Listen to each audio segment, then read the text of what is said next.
एक समय की बात है, पहाड़ों के बीच बसे एक शांत मठ में दो भिक्षु रहते थे, गुरु योंग और उनका शिष्य युवा जेंग। वे अपनी जिंदगी जैन शिक्षा के अध्ययन और अभ्यास में बिताते थे, हमेशा बुद्धिमानी और करुणा को अपने जीवन में उतारने की कोशिश करते थे। एक गर्मी के दिन जब गुरु योंग और युवा जेंग एक धूल भरी पगडंडी पर चल रहे थे, उन्होंने एक तेजी से बहती नदी देखी।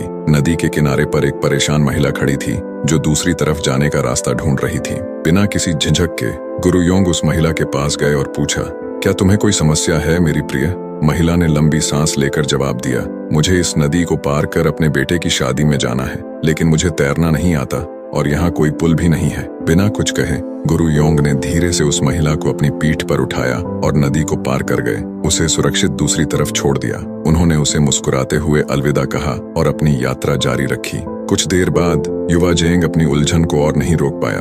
उसने पूछा, गुरुजी, आपने उस महिला को नदी पार क्यों कराई? हमारी शिक्षाओं में तो महिलाओं को छूने की मनाही है, फिर भी आपने उसकी मदद करने में कोई संकोच नहीं किया। गुरु योंग रुके और अपने शिष्य की ओर एक समझदारी भरी मुस्कान के साथ देखा। उन्होंने कहा, जेंग, मैंने उस महिला को नदी पार कराई और उसे दूसरी तरफ छोड़ दिया, लेकिन लगता है तुम उसे अब तक अपने मन में ढो रहे हो। युवा जेंग की आंखें खुल गईं जब उसने अपने मन की गहराई से इस घटना के जुड़ेपन को समझा।